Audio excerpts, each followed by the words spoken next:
Olá, queridos catequistas, eu sou Giovana Farias e esse é o Catecast, o podcast do catequista.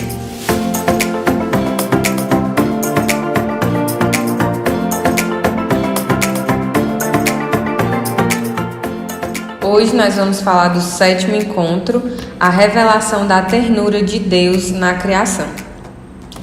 Antes da gente ir para o nosso encontro de fato, eu gostaria de lembrá-los mais uma vez que nós continuamos no tempo quaresmal e que é muito importante inserirmos os nossos crismandos nesse tempo na igreja.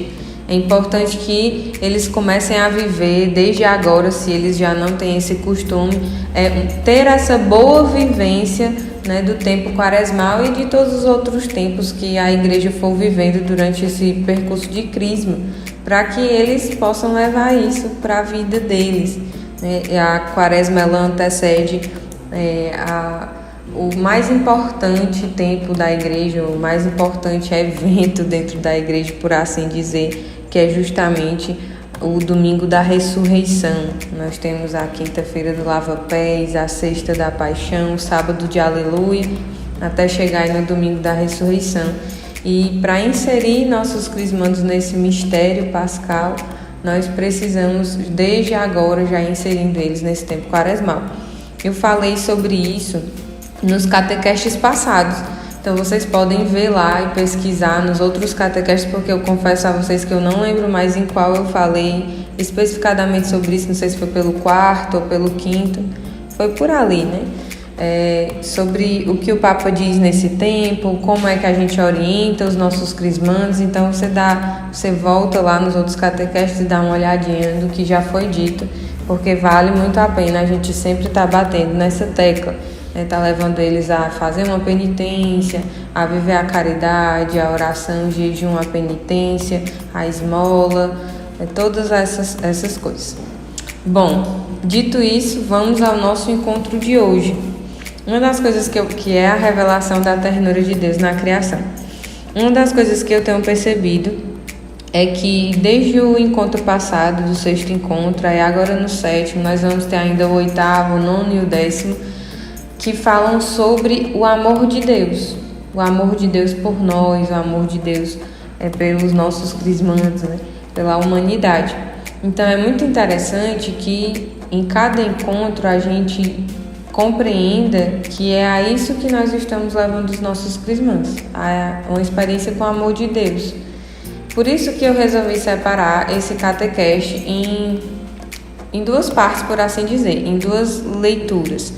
Eu vou ver com vocês aquela que a apostila oferece, que é a do Gênesis, Ela vai dar o Gênesis 1, capítulo 1, do versículo 1 ao 31, e aí eu vou ver essa parte com vocês, fazer a Lexio Divina, que é o que a gente tem feito até aqui, que é essa leitura orante da palavra, mas eu também quero ver com vocês a passagem de Zaqueu.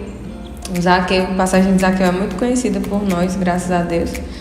E eu também queria fazer uma Lexio Divina, uma leitura orante da passagem de Zaqueu com vocês para esse encontro em específico, porque quando eu rezava e preparava a formação desse encontro, ia me vindo no coração essa passagem, e depois eu fui percebendo que tem algo a ver, sabe? Tem algo a ver justamente com essa doação de amor de Deus por nós. Vocês vão entender por quê. É justamente porque quando a gente fala sobre a criação de um Deus criador que cria todas as coisas para nós, ele demonstrando esse amor e nos dignificando. Porque o que vai ficar mais forte aqui nesse encontro é justamente quando Deus olha para a criação, faz o homem à sua imagem e semelhança. Então aqui é muito importante a gente falar sobre a imagem e semelhança desse contexto da criação, porque é isso aqui que nos dignifica, enquanto pessoa, é o próprio Deus que nos dignifica. E aí nós temos no Evangelho, na vinda de Jesus, várias passagens que a gente pode utilizar, de Deus Filho, demonstrando esse amor por nós. E aí eu escolhi Zaqueu, porque Jesus, ele dignifica Zaqueu, ele devolve a dignidade de Zaqueu que já estava perdido. Então eu queria fazer esse paralelo e apresentar essas duas passagens no encontro de hoje para que vocês possam utilizar com os crismandos de vocês.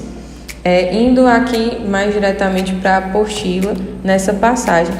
Quando vocês lerem essa passagem de Gênesis, que é bem grande, vai estar lá descrita toda a criação, né, de como Deus criou o mundo, que é aquela velha historinha, velha e santa história que nós conhecemos da criação do mundo.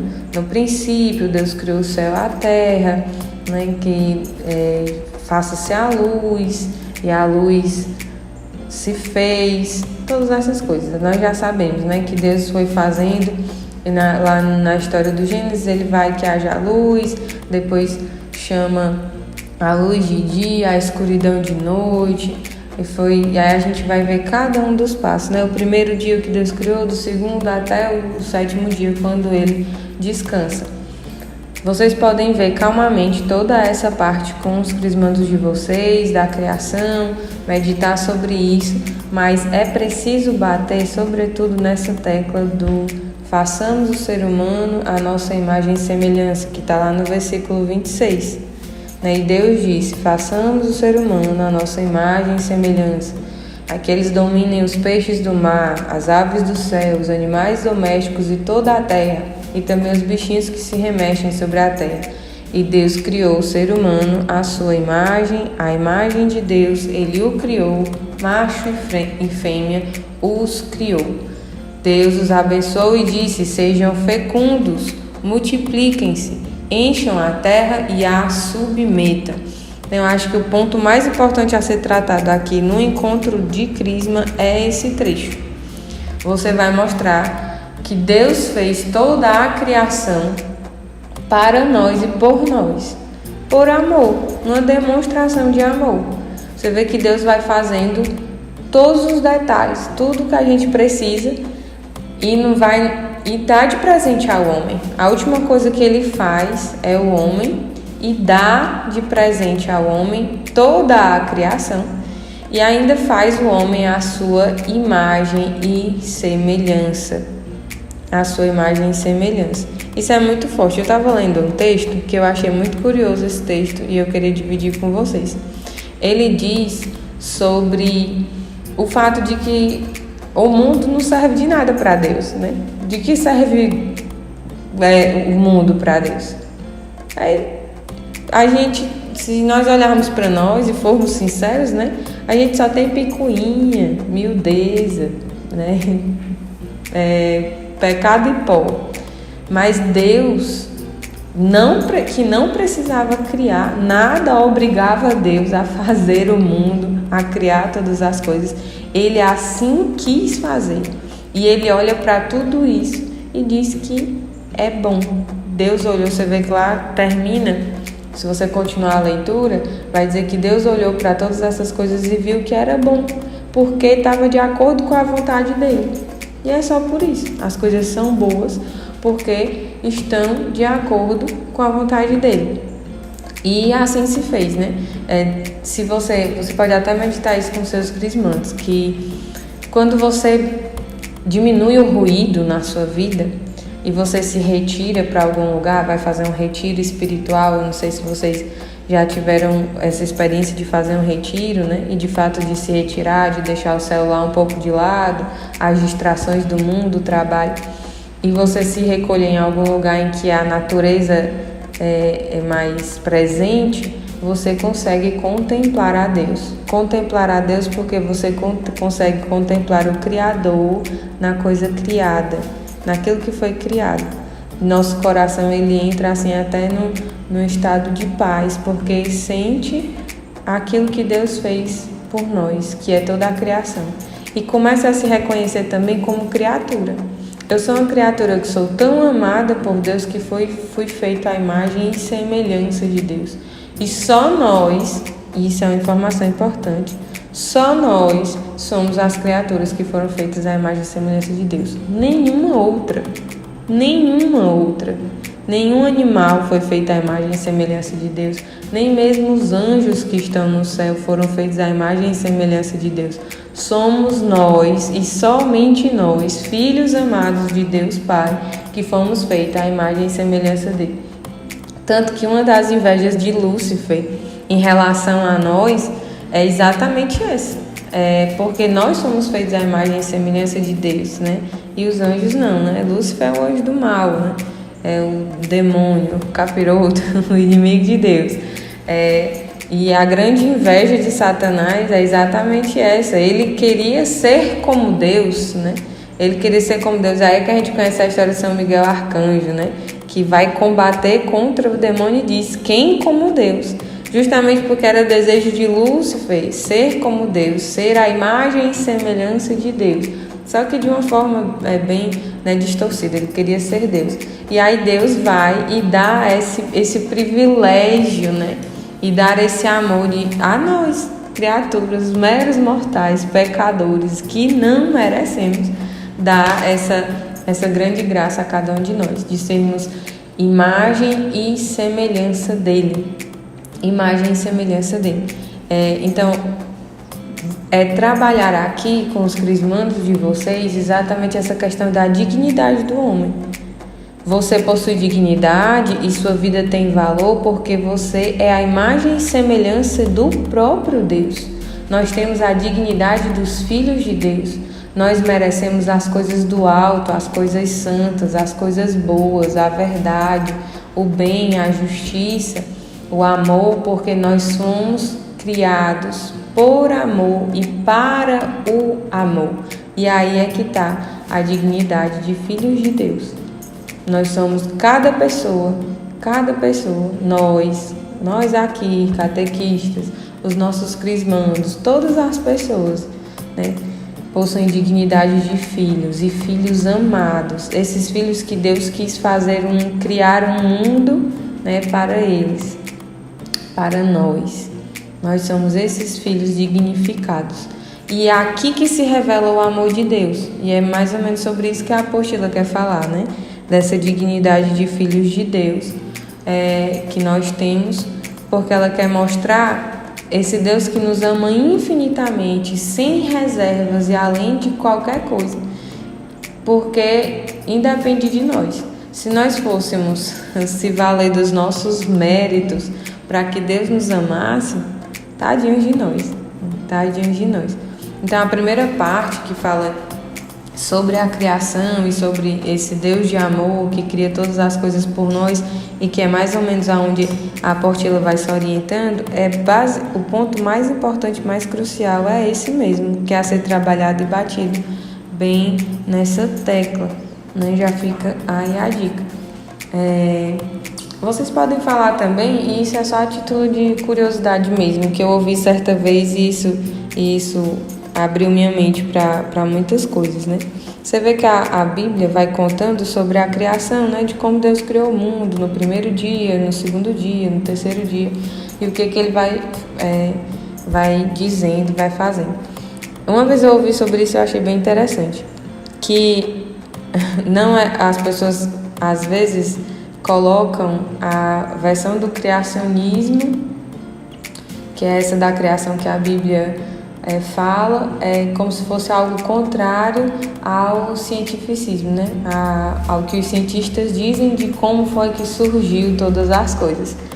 E é muito interessante porque as pessoas acham que são teorias que se contradizem, quando na verdade não se contradizem. Se você tiver um olhar atento, a ciência ela foi dando exatamente a mesma explicação que existe na criação do mundo, dada pelo próprio Deus.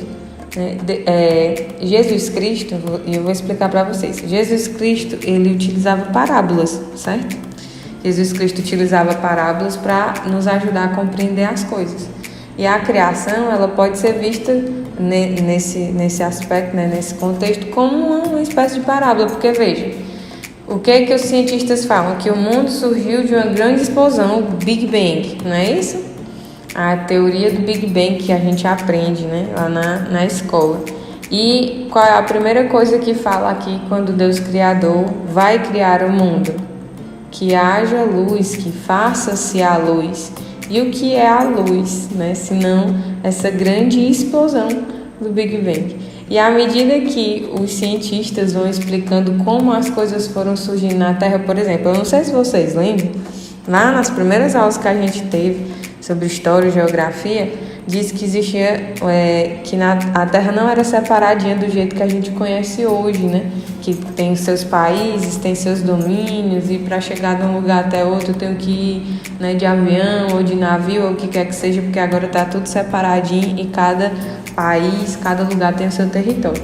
Diz que antes não era assim, que antes existia o que a gente chamava de Pangeia, os cientistas chamavam de Pangeia, ou seja, era a terra, né, e a água. E aí fala que na criação vem falando que a primeira coisa que Deus fez foi separar a terra e a água. E aí os cientistas explicam que realmente essa foi a primeira coisa que aconteceu, que a terra foi se separando. E aí vai dizendo, e na ordem, né? Eu não vou me esticar muito nesse assunto, mas na ordem que os cientistas vão falando é exatamente a mesma da criação. Tanto que a última coisa aí que os cientistas acusam que veio a surgir foi exatamente o homem. E qual é a última coisa que é criada na criação, né?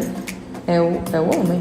Deus faz todas as coisas e por último ele faz o homem, e do homem Adão, né? E faz a Eva.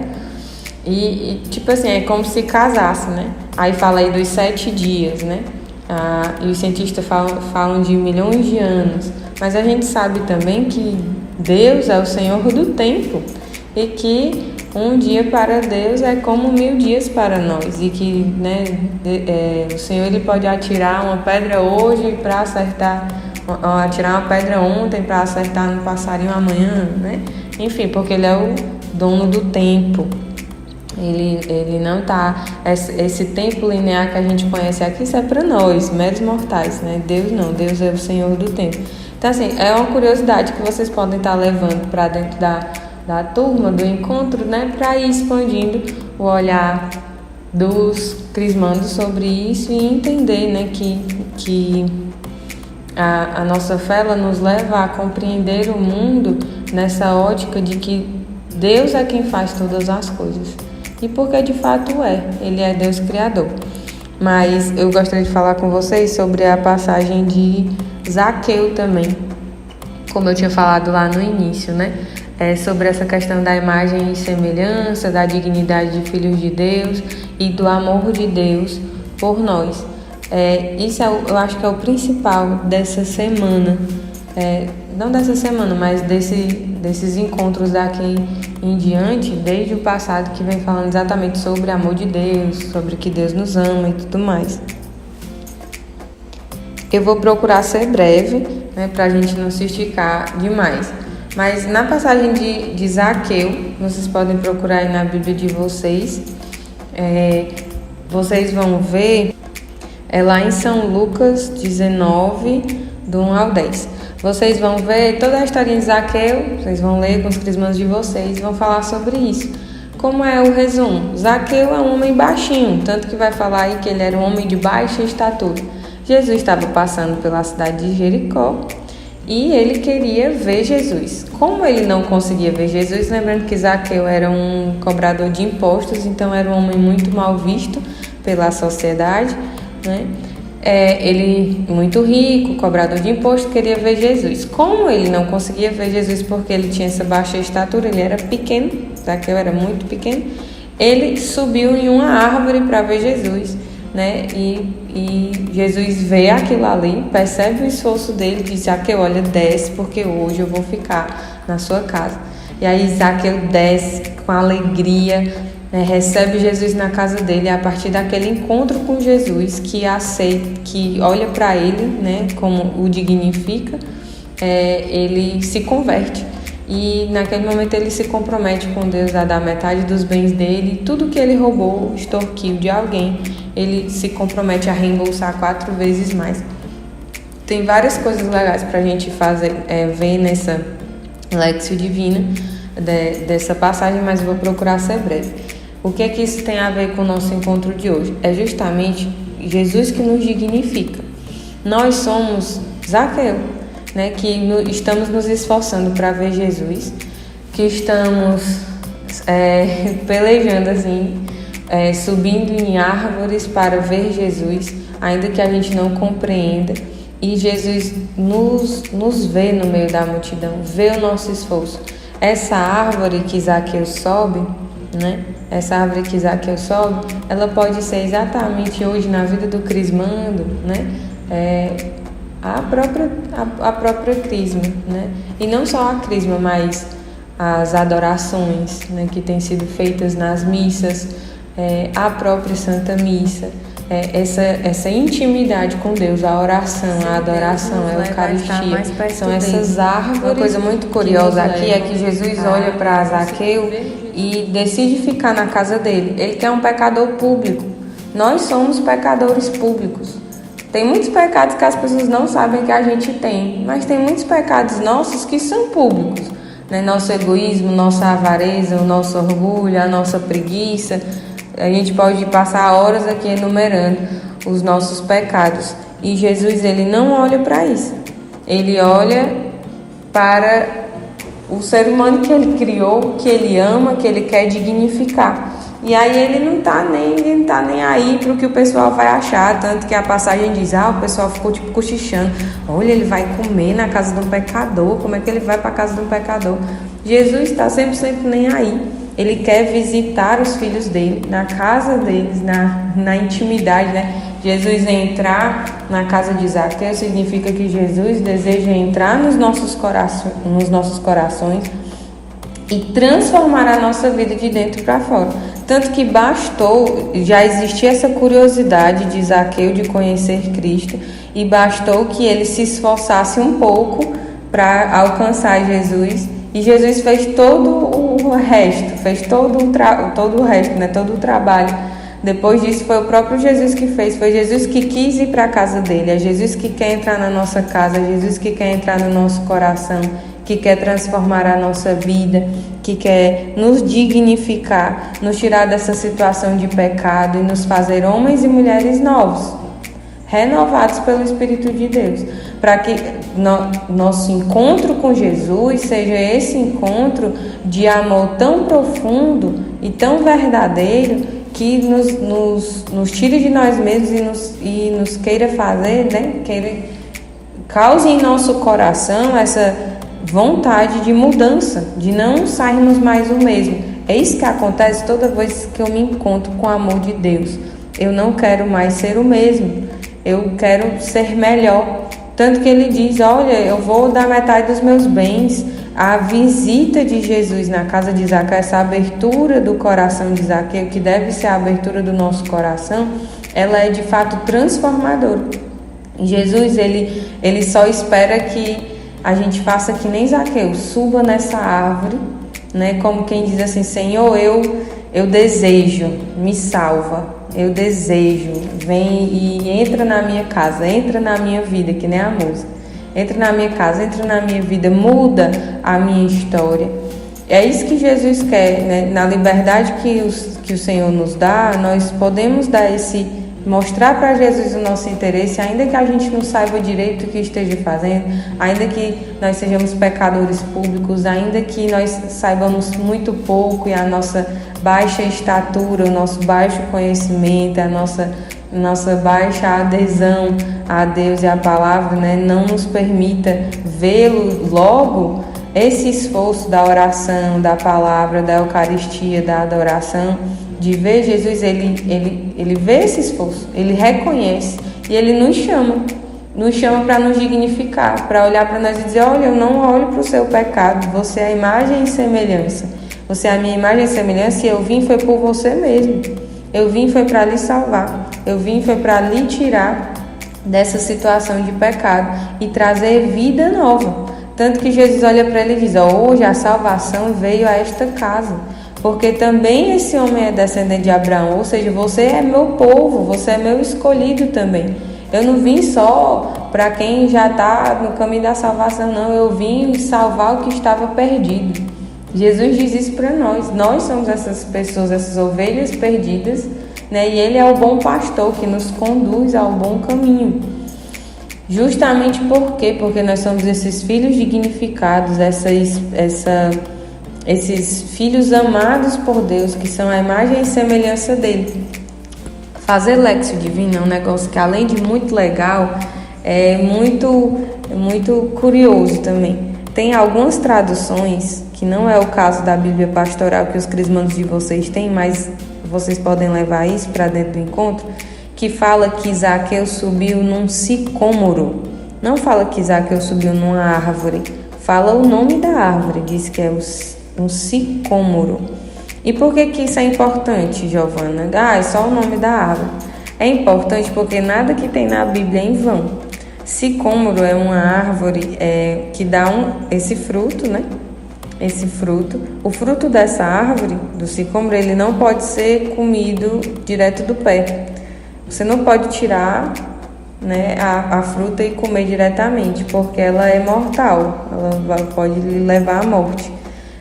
Você precisa cozinhar essa fruta e depois que ela é cozinhada, ela é descascada e aí sim você pode comer. E aí ela não é mais mortal, ela não é mais venenosa e ela é muito saborosa e se torna cheia de nutrientes. E uma coisa que era ruim, né, passa a ser boa, e não só boa, mas nutritiva. Ele fazia muito mal e agora lhe faz muito bem. E isso representa justamente todo esse processo de Zaqueu. Zaqueu ali cru, né? Alguém que só queria ver Jesus, mas ainda não conseguia alcançá-lo.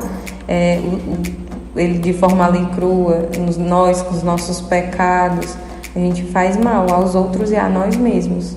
Mas quando a gente passa por essa experiência do amor de Deus, quando a gente passa por essa experiência de nos deixar ser tratados como esses filhos amados, prediletos, escolhidos, para quem Deus fez todo o mundo, né? Fez toda a criação e nos deu, quando nós nos permitimos ser amados por Deus e deixar que Ele entre no nosso coração, que Ele entre na nossa casa, que Ele transforme a nossa vida, os nossos pecados, as nossas culpas, elas vão sendo perdoadas, elas vão sendo retiradas de nós vamos sendo lavados do pecado e aí nós começamos a surgir para a vida nova. E aí o que era pecado em mim, o que era fraqueza, passa a ser a fortaleza, porque é Deus que começa a agir em mim. E aí de uma fruta que antes era mortal, eu começo a ser essa fruta nutritiva para a minha vida e para a vida dos outros. É uma transformação que acontece de dentro para fora. Você vê que acontece essa transformação na fruta que é cozinhada, nesse sicômoro que é cozinhado. E acontece essa transformação quando Jesus entra dentro da casa de Zaqueu, dentro do coração de Zaqueu. É uma mudança o quê? De dentro para fora. Olha como isso é legal. Como é importante que nós nos deixemos ser amados por Deus e transformados por Ele. Transformados pelo amor misericordioso dele. Era sobre isso que eu queria falar com vocês, né? Levar os crismandos a compreender que é necessário, e também nós mesmos, né? É necessário que a gente abra sempre o coração para que Cristo possa entrar, possa transformar e modificar a nossa vida. Então era isso, a nossa missão aqui é levar a cada um dos crismandos esse conhecimento da palavra, de tudo que estamos estudando, que é preciso que eles conheçam a Deus para que possam amá-lo. Afinal, ninguém ama aquilo que não conhece. Catequese de Crisma, mais que um compromisso, uma experiência real com o amor de Deus.